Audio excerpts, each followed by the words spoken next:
मेरे प्यारे बच्चों, आप सभी को नमस्कार। आज नमस्कार इसलिए क्योंकि आज आप सबसे बात करनी है रेलवे रिफॉर्म पर क्या परिचर्चा रही, हमारी क्या रणनीति होगी, क्योंकि आप सब यही जानना चाहते हैं। मेरे बच्चे, सबसे पहला काम, आप सब इस बात को समझ लीजिए कि जब तक एक नहीं होंगे तब तक जीत भी हासिल नहीं होगी। दूसरी चीज, छोटे छोटे प्रयासों की जब तक आप कीमत नहीं मानेंगे तब तक जीत नहीं होगी। एक उदाहरण से समझाता हूं। मान लीजिए 1000 लीटर पानी है और वो मैं 1000 लीटर पानी एक साथ किसी पत्थर पर डाल दूं, तो क्या उस पत्थर पर कोई फर्क पड़ेगा? बड़ा नहीं। लेकिन अगर उसी 1000 लीटर पानी को बूंद बूंद करके एक ही जगह डालते चले जाएं, तो मेरे बच्चे उस पत्थर में छेद हो जाएगा। मैं आपको यही कह रहा हूं, छोटे प्रयासों की इज्जत करिए, छोटे प्रयासों का सम्मान करिए। हमेशा ये जो छोटे छोटे काम होते हैं, यही एक दिन आपको बहुत बड़ा बनाते हैं और आपकी मुहिम को भी कामयाब करते हैं। तीसरी और सबसे आखिरी चीज, मेरे बच्चे, अपना वक्त निर्धारित करिए। पढ़ना भी है और बीच बीच में ऐसी चीजों पर हमें काम भी करना है। मेरे दोस्तों, सबसे पहली चीज जो मैं आप सबको कहना चाहता हूं वो ये कि 7 अगस्त से एनटीपीसी अंडर ग्रेजुएट लेवल का एग्जाम है, लेकिन अभी एएलपी का एग्जाम हुआ। आप सबने देखा कि लैब्स में क्या दिक्कतें हुई, कितने बड़े लेवल पर आंदोलन हम लोगों ने किया। लेकिन सारी कहानी वही कि आरआरबी पटना चेयरमैन साहब ने एक स्टेटमेंट दी कि ये जो गलतियां हुई है लैब्स में, ये सर्विस प्रोवाइडर की है और हम उस पर एक्शन लेंगे। लेकिन क्या चेयरमैन साहब इस बात को बता सकते हैं, क्या वो समझा सकते हैं कि 7 अगस्त से जो पेपर हो रहा है वो उन्हीं लैब्स में हो रहा है, दूसरी लैब्स में हो रहा है? क्या जो खराब माउस थे वो आपने बदल दिए? क्या जो खराब सिस्टम थे वो आपने बदल दिए? क्या वहां पे जो खराब व्यवस्थाएं थी वो आपने बदल दी? जवाब है नहीं, आप बदल ही नहीं पा रहे हैं। और 7 अगस्त से जो पेपर स्टार्ट हो रहा है, मैं अभी से आपको कह रहा हूं, बहुत सारी शिफ्टें फिर से कैंसिल होगी। जैसे एएलपी साइको टेस्ट की बहुत सारी शिफ्टें कैंसिल हुई है ना, इसी तरीके से मेरे बच्चे ये शिफ्टें भी आपकी कैंसिल हो गई। जब इतनी सारी शिफ्टें आपकी कैंसिल होंगी तो आप कैसे कह रहे हैं कि सर्विस प्रोवाइडर की दिक्कत है? ये तो रूट कॉज है आपका। इसमें सुधार कौन करेगा? इसकी जिम्मेदारी कौन लेगा?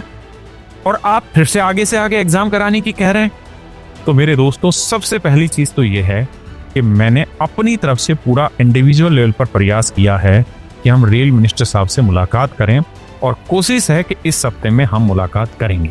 जैसे ही हमारी मुलाकात होगी, हाथ जोड़ के उनके सामने सारा एक एक तथ्य समझाएंगे। उसके बाद हमें समझ में आएगा कि सरकार की मनोदशा क्या है, सरकार की इच्छा क्या है इस चीज के ऊपर। क्या सरकार कराना भी चाहती है एग्जाम कि नहीं कराना चाहती? और अगर कराना चाहती है तो फिर अगला कदम, अगली रणनीति हम वहीं से उठाएंगे। मेरे बच्चों, आप ये बात जानते हैं कि आधारभूत जो ढांचा है रेलवे का, ये एक दिन में नहीं बदलेगा, लेकिन विश्वास मानिए एक दिन जरूर बदलेंगे इसे। दूसरी चीज ये कि आज से यानी 21 तारीख से मानसून सत्र स्टार्ट हो गया संसद का। पक्ष और विपक्ष दोनों ही सदन में बैठेंगे, चाहे वो बिहार से हो, चाहे उत्तर प्रदेश से हो, चाहे बंगाल से हो, किसी भी राज्य का विपक्ष हो, वहां के जितने सांसद आज वो संसद भवन में बैठेंगे। मेरे बच्चों, ये सही वक्त है कि हम जिस दरवाजे से, सरकार के दरवाजे से जा रहे हैं, साथ साथ विपक्ष का दरवाजा भी खटखटाया जाए। मेरे बच्चे, राहुल गांधी जी से, मैं खुद यहां से आपसे रिक्वेस्ट कर रहा हूं राहुल गांधी जी, कि आप संसद में हमारा मुद्दा उठाएं। और मैं मेरे बच्चों आपसे भी रिक्वेस्ट करता हूं कि इस वीडियो को राहुल गांधी जी को टैग करें। मैं फिर से समझाता हूं हमारी मांग क्या है। रेलवे रिफॉर्म इसलिए जरूरी है क्योंकि आप कैलेंडर आउट नहीं कर पा रहे हैं। आपने 2024 का कैलेंडर अनाउंस किया जिसकी वैकेंसी आज तक नहीं भरी गई है। 2025 का जो कैलेंडर, उसका अता पता नहीं है। दूसरा, जिस भी जगह आप एग्जाम कंडक्ट करा रहे हैं ऑनलाइन सेंटर्स पे, वहां की फैसिलिटी 3rd नहीं, 4th नहीं, मतलब अव्वल घटिया दर्जे की है। और बच्चा इतना परेशान होता है, कीपैड पे काम हो पाता है ना, माउस पे काम हो पाता है, कंप्यूटर हैंग हो जाते हैं। हम चाहते हैं कंप्लीट रिफॉर्म हो। दूसरी हमारी जो मांग है कि ग्रुप डी की जो वैकेंसी है, अगर 26 तारीख को भगवान ना करे कोई गलत फैसला आ गया या कोई ऐसा फैसला आ गया जिससे किसी बच्चों का हित मारा जाएगा, तो बहुत बड़ा हंगामा खड़ा हो जाएगा उस पर। मैं खुद भी उस डिसीजन से अभी भी डर रहा हूं, और मैं चाहता हूं कि रेलवे सही वक्त पर सही कदम उठाए और ग्रुप डी की वैकेंसी का जो कोर्ट केस है उसे पहले ही सुलझाए, पहले ही वैकेंसी बढ़ा के उस मुद्दे को सुलझाया जा सके।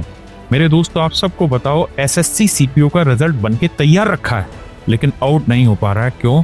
क्योंकि कुछ लोगों की ईगो क्लैसेस हो रही छोटे छोटे टेक्निकल मुद्दों पर। ऐसे ही मैं नहीं चाहता कि ग्रुप डी की क्लासेस आगे बढ़े। तीसरी जो हमारी मांग है कि भैया एज बढ़ाओ, क्योंकि आप 7-8 साल तक कोई वैकेंसी नहीं लाए हैं तो हर एक बच्चे को एज रिलैक्सेशन दीजिए। चौथी मांग है कि एग्जाम सेंटर्स जो हैं वो सही जगह दिए जाएं, 200 किलोमीटर के दायरे में दिए जाएं, और जितनी एग्जाम सेंटर हैं वो ठीक जगह ही बने। ऐसी जगह अगर है जहां सारे स्टैंडर्ड नॉर्म्स फुलफिल नहीं होते हैं तो बंद करिए। पांचवी मांग है धांधली पर नियंत्रण करिए। छठी जो हमारी मांग है वो ये है कि जो वेटिंग लिस्ट है उसके मुद्दे को समझें और हर एक वैकेंसी की वेटिंग लिस्ट निकाली जाए। जैसे अगर आपने मान लीजिए एनटीपीसी में 20,000 वैकेंसी निकाली है तो उस एग्जाम के थ्रू 20,000 पोस्टों पे सिलेक्शन लिए जाएं, चाहे वो वेटिंग लिस्ट के थ्रू 3 बार लिए जाएं, लेकिन उसी सेशन ईयर में खत्म किए जाएं। तो मेरे बच्चे, मैं आप सबसे यही चाहता हूं कि मिलकर आवाज को बुलंद बनाएं और राहुल गांधी जी को इस वीडियो को टैग करें, ज्यादा से ज्यादा शेयर करें, और मेरे बच्चे पढ़ते भी रहिए, क्योंकि मेरा पहला जो धर्म है वो मेरे बच्चों को पढ़ाने का भी है। तो इसी चैनल पर आप देख रहे होंगे मैंने रेलवे 55 के नाम से सीरीज चलाई थी। उस सीरीज में मैंने एक एक चीज आपको क्लियर कराई हुई है। साथ के साथ अगर आप रिवीजन करना चाहते हैं तो मेरे चैनल पे राकेश यादव पे मैंने क्या किया कि पूरे का पूरा कंप्लीट चैप्टर के सारे कॉन्सेप्ट में रिवाइज करा रहा हूं। तो आप पढ़िए भी और लड़ने के लिए तैयार भी रहिए। शायद सरकार हमारी बात सुन ले, नहीं सुनी तो बहुत बड़ा और बहुत बुरा भी होगा। नमस्कार, धन्यवाद।